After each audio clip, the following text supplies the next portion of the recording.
Students, जैसा कि मैंने आपको पहले कहा था कि 10th के बाद या 12th के बाद आप कोई कोर्स करना चाहते हैं, जैसे डॉक्टर बनना चाहते हैं, इंजीनियर बनना चाहते हैं, सीए बनना चाहते हैं, वकील बनना चाहते हैं, तो उसके लिए आपको कौन सी पढ़ाई करनी चाहिए। उसके लिए महा कैरियर पोर्टल जो है गवर्नमेंट ने बनाया है, तो उस पर कैसे जाना है वो मैं अब यहाँ पे आपको बता रहा हूँ। सबसे पहले मैं आपको व्हाट्सएप ग्रुप में जो लिंक भेजूँगा उस पर आपको क्लिक करना है। तो यहाँ पे समझिए मैंने यहाँ पे लिंक लिखी हुई है, महा कैरियर पोर्टल, एकदम नीचे देखेंगे आप। तो यहाँ पर इस लिंक पर आपको क्लिक करना होगा, जैसे मैं आपको भेजूँगा। लिंक पर क्लिक करने के बाद आपको अपना स्टूडेंट आईडी और पासवर्ड डालना है। यहाँ पे स्टूडेंट सरल आईडी मैं ग्रुप में सभी को भेजा हुआ हूँ, तो हर बच्चे को अपना स्टूडेंट आईडी यहाँ पे डालना है। तो स्टूडेंट आईडी समझो एक बच्चे का मैं यहाँ पे डाल रहा हूँ 201122700232600021 और पासवर्ड सभी को पासवर्ड 1 2 3 4 5 6 यही डालना है। तो समझो इसका भी है 1 2 3 4 5 6। यहाँ पे मैं लॉगिन करूँगा।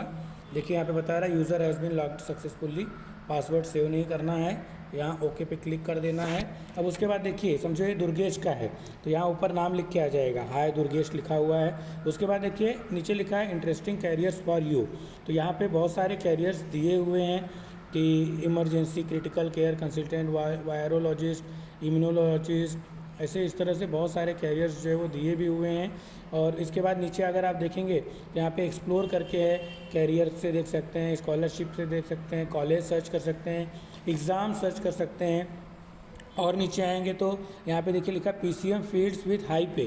पीसीएम मतलब फिजिक्स केमिस्ट्री मैथ्स। अगर 10वीं के बाद आप 11th में साइंस लेके पढ़ते हो तो वहाँ पे फिजिक्स केमिस्ट्री मैथ्स आपका मेन सब्जेक्ट होगा। तो वहाँ पे फिजिक्स केमिस्ट्री मैथ्स में आपको कैरियर बनाना है तो क्या क्या चीज़ें ऑप्शन हो सकते हैं कैरियर के, जैसे लिखा है green technologist, sound engineer, audio engineer, pharmaceutical scientist हो सकता है, artificial intelligence engineer, AI expert, robotics and automation engineer. इस तरह से देखेंगे तो कई सारी चीज़ें यहाँ पे आपको दिखाई पड़ेंगी।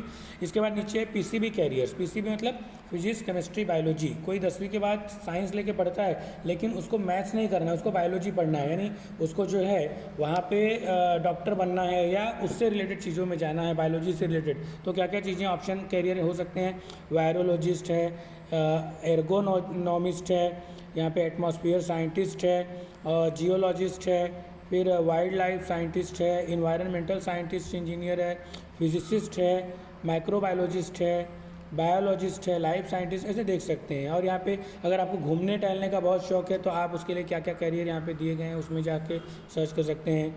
यहाँ पे मैथ्स के लिए अलग से दिया हुआ है, उसके बाद कॉम्पिटिटिव एग्ज़ाम्स का अलग से दिया हुआ है। तो इस तरह से बहुत सारी चीज़ें यहाँ पे दी हुई हैं, लेकिन हमको जो है किस पे जाना है, जैसे हमें कैरियर का देखना है। तो यहाँ पे देखेंगे आप तो यहाँ पे एक्सप्लोर में कैरियर लिखा हुआ है, तो हम जाएंगे कैरियर पे। कैरियर पे हम क्लिक करेंगे तो यहाँ बहुत सारे कैरियर आपको मिलेंगे। जैसे देखिए कंपनी सेक्रेटरी सीएस होता है, इंटरप्रेनर यानी कि उद्योगपति, डांसर बनना है हमें, म्यूजिशियन बनना है, थिएटर आर्टिस्ट बनना है, एचआर मैनेजर बनना है, चार्टर्ड अकाउंटेंट बनना है, इस तरह से हैं। तो जैसे आजकल कॉमर्स बहुत चल रहा है, कुछ लोग आगे जाके सीए का कोर्स करना चाहते हैं जिसको हम चार्टर्ड अकाउंटेंट बोलते हैं। तो हम चार्टर्ड अकाउंटेंट के लिए क्या क्या पढ़ाई करनी होगी उस पर हम क्लिक करेंगे, चार्टर्ड अकाउंटेंट पे। जैसे हम उस पर क्लिक करेंगे तो नया पेज यहाँ पे देखेंगे आपकी खुल जाएगा। और नया पेज में देखिए यहाँ पे अब स्नीक पीक यानी कि चार्टर्ड अकाउंटेंट के बारे में यहाँ पे पूरी जानकारी इंग्लिश में दी है। रीड मोर पे क्लिक करके आप उसको और पूरा पढ़ सकते हैं। फिर व्हाट इज़ रियली, उसके बारे में और जानकारी है। अब यहाँ पे देखो हियर इज़ योर एंट्री पथवे, और चार्टर्ड अकाउंटेंट पथवे 1 लिखा है, मतलब कि चार्टर्ड अकाउंट बनने का पहला रास्ता क्या है, कैसे हम बन सकते हैं। जैसे यहाँ पे लिया है class 10th all subject as per scheme of student studies, तो 10वीं का आप सारा सब्जेक्ट पढ़ना है। 11th 12th with any subject as per scheme of studies, CA foundation course करना है, फिर ICITSS कोर्स और ICAI ओरिएंटेशन कोर्स, ऐसे बहुत सारे कोर्सेज करके आप, ये पहला रास्ता है जिससे आप चार्टर्ड अकाउंटेंट बन सकते हैं। इसके बगल में लेफ्ट में क्लिक करेंगे, लेफ्ट में स्वाइप करेंगे तो यहाँ पे देखिए पथ सॉफ्टवेयर 2 आ जाएगा, यानी दूसरा रास्ता। 10वीं करिए, उसके बाद 2-3 साल का डिप्लोमा कोर्स करिए, फर्स्ट और सेकेंड ईयर का ग्रेजुएशन कोर्स करिए, CA फाउंडेशन कोर्स करिए, फिर वगैरह वगैरह आगे सब दिया है। तीसरा रास्ता भी दिया है, 10वीं करिए, 11वीं 12वीं करिए यहाँ पे कोई भी जो है स्कीम से, यानी आर्ट साइंस कॉमर्स, फिर उसके बाद कॉमर्स से ग्रेजुएशन करना है। 11th-12th में कुछ भी ले सकते हैं, फिर कॉमर्स से ग्रेजुएशन करना है, मिनिमम 55% मार्क्स पाना होगा, फिर आगे का रास्ता लिखा है। और आगे जाएंगे तो देखिए यहाँ भी दिया हुआ है, फिर और आगे जाएंगे तो भी एक रास्ता है। तो कुल 5 तरीके हैं CA बनने के लिए। इसके नीचे और जाएंगे तो लेट्स टॉक मनी, यानी कि अगर हम CA बन जाते हैं वहाँ पर तो हमें मंथली अर्निंग यानी पर महीने हम कितना कमा सकते हैं। तो यहाँ पे देखिए एक्स अक्ष और वाई अक्ष लिखा गया है। एक्स अक्ष पे जो है एंट्री लेवल यानी कौन से लेवल पे कितनी कमाई हो सकती है, और वाई अक्ष पे अर्निंग लिखा गया है यानी कि कमाई।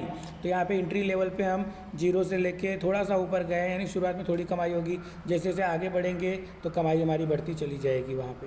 और नीचे आएंगे तो यहाँ पे amount of expenses in Indian rupees, यानी कितना हम जो है खर्चा हमें करना पड़ सकता है यहाँ पे इसको पढ़ाई में। तो ब्लू वाला जो है वो मिनिमम एक्सपेंस यानी कम खर्चा है, कम से कम खर्चा है, और मैक्सिमम एक्सपेंस यानी ज़्यादा खर्चा है, जो कि 800 के यानी कि 8 लाख तक गया हुआ है। तो इस तरह से हम इसके बारे में देख सकते हैं CA के बारे में। दूसरा कोई कैरियर आपको देखना है तो ऊपर जो बैक बटन दिए वहाँ से आप बैक आ जाइए।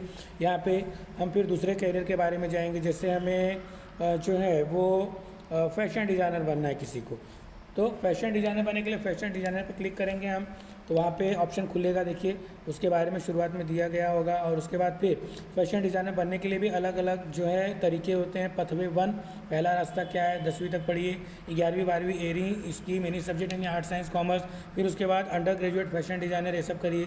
दूसरा रास्ता स्वाइप करेंगे खुल जाएगा, फिर तीसरा रास्ता, चौथा रास्ता, ऐसे यहाँ पर लिखा गया है। तो मंथली अर्निंग कितनी हो सकती है वो भी यहाँ पर चार्ट के द्वारा, ग्राफ के द्वारा आपको बताया गया है। फिर और हम कोई कैरियर देखते हैं, साइंस के रिलेटेड देखते हैं हम लोग, जैसे डॉक्टर वगैरह कुछ लोग बनने वाले होंगे या इंजीनियर बनने वाले होंगे। तो चलो हम लोग इंजीनियर का देखते हैं। यहाँ पे हम डालेंगे इंजीनियर, ऑप्शन है वहाँ पे सर्च करने का, तो इंजीनियर हम यहाँ पे जो है डालेंगे इंजीनियर। तो इंजीनियर में देखिए कितने सारे ऑप्शन है, sound engineer, computer engineer, electrical, civil, agriculture, automobile, ये सब चीज़ें। तो मान लो हमको आजकल कंप्यूटर इंजीनियर चल रहा है तो हम कंप्यूटर इंजीनियर पे क्लिक करते हैं। हमें कंप्यूटर इंजीनियर बनना है तो हम किस किस तरीके से क्या पढ़ाई कर सकते हैं वो यहाँ पे बताएगा। तो देखिए शुरुआत में उसके बारे में बताया गया है। उसके बाद आप जाएंगे यहाँ पे देखिए कंप्यूटर इंजीनियर पथवे 1 ऐसा लिखा गया है। तो वहाँ पे 10वीं तक ऑल सब्जेक्ट है, 11th-12th में फिजिक्स केमिस्ट्री मैथ्स पढ़ना है, इसके साथ और जो सब्जेक्ट है। फिर under graduation computer science engineering में कर सकते हैं, ये पहला रास्ता है। फिर नीचे देखिए कितने सारे डॉट लिखे हैं, यानी डॉट बने हैं, मतलब बहुत सारे रास्ते हैं कंप्यूटर इंजीनियर बनने के लिए। तो यहाँ दूसरे पे जाएंगे, देखिए यहाँ एक और रास्ता है, आगे जाएंगे तीसरा रास्ता है, चौथा, किस किस तरीके से हम बन सकते हैं, 5वां, 6ठा, 7वां, 8वां, ऐसे अलग अलग तरीके से हम कंप्यूटर इंजीनियर बन सकते हैं, बराबर। फिर और कोई हम लोग कैरियर देखते हैं, जैसे हमको वकील बनना है तो यहाँ पे हम लोग लॉयर लिखेंगे, LAWYER, लॉयर में देखेंगे, देखिए क्रिमिनल लॉयर बनना है, साइबर लॉयर बनना है, कौन सा लॉयर बनना है, यहाँ पे अलग अलग लॉयर बनना है। तो मान लो हम लोग सिर्फ लॉयर पे जाते हैं, सेकेंड वाला लॉयर बनने के लिए क्या क्या कर सकते हैं, वकील बनने के लिए यहाँ पे देखिए लॉयर के लिए भी शुरुआत में उसके बारे में जानकारी दी है। फिर यहाँ पे दिया है 10वीं तक सभी सब्जेक्ट है, 11th-12th एनी सब्जेक्ट स्कीम, 5 साल का इंटीग्रेटेड लॉ कोर्स करना होता है, BA LLB BCom इस तरह से करना होता है। फिर उसके बाद दूसरा यहाँ पे देखिए दूसरा पथ है 10वीं तक 11वीं 12वीं कुछ भी पढ़ सकते हैं। फिर 5 साल का इंटीग्रेटेड लॉ कोर्स है, BA LLB। उसके बाद फिर यहाँ पे देखिए तो यहाँ पे दिया गया है, बराबर। इस तरह से हम देख सकते हैं कि हम कैसे जो है कोई करियर बनाना है, कुछ हमको बनना है तो उसके लिए हम क्या क्या पढ़ाई कर सकते हैं। अब हम यहाँ से फिर बाहर निकलेंगे और हम लोग मेन पेज पर आएंगे। तो मेन पेज पर जब हम आते हैं वहाँ पर बैक लेके, यहाँ पे हम बैक लेंगे, समझो यहाँ नीचे की तरफ देखेंगे तो होम बना हुआ है, होम पेज हम लोग क्लिक करेंगे, हाँ ओके करेंगे। होम पेज यहाँ पे देखिए, अब एक्सप्लोर में हम फिर आए, कैरियर पे गए थे, जैसे हम एग्ज़ाम्स पे जाते हैं यहाँ पे, तो एग्ज़ाम्स पे अगर हम क्लिक करें तो क्या दिखाता है देखेंगे, देखिए अलग अलग एग्ज़ाम यहाँ पे दिखाता है, JEE एडवांस वगैरह और सब यहाँ पे दिखाता है। समझो हमको CET का पता करना है तो हम लिखेंगे महाराष्ट्र CET, तो उसको हम बोलते हैं MHCET। तो यहाँ पर हम लिखेंगे MHCET, देखें क्या दिखाता है MSCT पे। देखिए यहाँ पे MSCT agriculture, MSCT physical education, medical, उसके बाद LLB के लिए भी देखिए CT होता है। तो अगर हम LLB के लिए CT देखते हैं तो वहाँ पे हम देख सकते हैं। उसके बाद समझो हम मेडिकल के लिए देखते हैं, या फिर हम जो है B.Ed के लिए देख सकते हैं क्या होता है, MCA के लिए होता है, हर एक चीज़ के लिए दिया है। MBA के लिए हो सकता है, MMS के लिए हो सकता है। फिर उसके बाद देखिए MSCT 5 साल का लॉ, उसके लिए देख सकते हैं। तो इस तरह अलग अलग CT के कोर्सेज देख सकते हैं। किसी एक पे हम क्लिक कर सकते देखते हैं। जैसे मेडिकल का है MSCT का, मेडिकल महाराष्ट्र, तो कैसे होता है उसके बारे में बताएगा। देखिए अब देखिए MSCT मेडिकल महाराष्ट्र के बारे में यहाँ जानकारी दी है बराबर, कि ये जो है कैसे होगा। हाँ, यहाँ पे दिया गया है, उसके बारे में आप पढ़ सकते हैं कितनी सीटें अवेलेबल होती हैं उस तरह से। या फिर हम अदर एग्ज़ाम्स के बारे में, जिससे हम MSCT इसका लॉ का देख सकते हैं MSCT। तो यहाँ पे MSCT हमने डाला तो लॉ का हम देखते हैं LLB 5 साल का देखते हैं बराबर। MSCT LLB